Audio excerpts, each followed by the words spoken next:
تو سنا ہے کہ حضرت معین الدین چشتی اجمیری صاحب رحمۃ اللہ علیہ نے داتا گنج بخش صاحب کو یہ لقب دیا. داتا کا لفظ کس نے ان کے لیے منتخب کیا ہے؟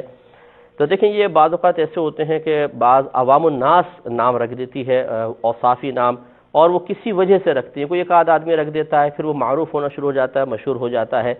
داتا کا مطلب ہوتا ہے دینے والا. حقیقتاً داتا میرے رب کی ذات ہے. یہ ذہن میں رکھیں کہ اللہ تعالیٰ کے عطا کیے بغیر کوئی کسی کو ایک تنکا بھی نہیں دے سکتا، تنکا بھی نہیں دے سکتا. میرا رب ہی حقیقتاً سب کچھ دینے والا ہے. لیکن اسی میرے رب کی عادت کریمہ ہے، اور یہ عادت جاری و ساری ہے کہ اللہ تعالیٰ جو کچھ عطا فرماتا ہے وہ کسی سبب اور ذریعے سے ہی عطا فرماتا ہے. کبھی تو ایک مخلوق کو دوسری مخلوق کے لیے ذریعہ بنا دیتا ہے. جیسے ماں سے بچہ دودھ پیتا ہے، ماں باپ اس کو کھلاتے پلاتے ہیں، بڑا کرتے ہیں. ٹیچر سے وہ علم حاصل کرتا ہے، کتابوں سے علم حاصل کرتا ہے، لباس سے سردی گرمی سے بچاؤ حاصل کرتا ہے، اور بہت دوائیوں سے علاج، ڈاکٹروں کے ذریعے علاج.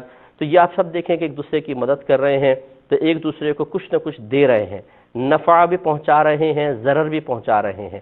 تو ہم یوں ہی کہیں گے کہ حقیقتاً تو دینے والی ذات فقط اللہ کی ہے، روکنے والی ذات اللہ تعالیٰ کی ہے، نفع پہنچانے، ضرر پہنچانا اللہ کے ہی دستے قدرت میں ہے. لیکن اللہ تعالیٰ جب چاہتا ہے تو ایک کو دوسرے کے لیے، ان چیزوں کے لیے وسیلہ بنا دیتا ہے.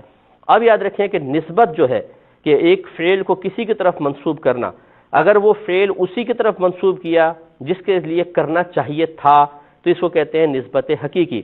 جیسے ہم یہ کہیں کہ اللہ نے مجھے پاس کروا دیا، اللہ نے مجھے بڑا کر دیا، اللہ نے مجھے شفا دے دی، اللہ نے مجھے مکان دیا ہے، اللہ تعالیٰ نے میرے کاروبار کو ترقی دی ہے. تو یہ جب ہم اللہ نے چونکہ سب کچھ حقیقتاً کیا ہے تو ہم ان تمام افعال کی نسبت اللہ کی طرف کریں تو یہ نسبت حقیقی کہلاتی ہے. اور اگر ہم مجازن کر دیں، ٹرک نے ایک بوڑھے کو کچل دیا، ٹرک نے مار دیا جان سے، انہوں نے جادو کروا کے مار دیا مثال کے طور پر، تو حقیقتاً مارنے والی ذات تو اللہ تبارک و تعالیٰ کی ہے. لیکن یہ چیزیں چونکہ وسیلہ اور ذریعہ بن جاتی ہیں تو ہمارے ہاں وسائل کی طرف بھی مجازن نسبت کر دی جاتی ہے. تو بس اب یہ سمجھ لیں کہ دینے والی ذات تو اللہ کی ہے، تو داتا حقیقی تو اللہ تعالیٰ ہے.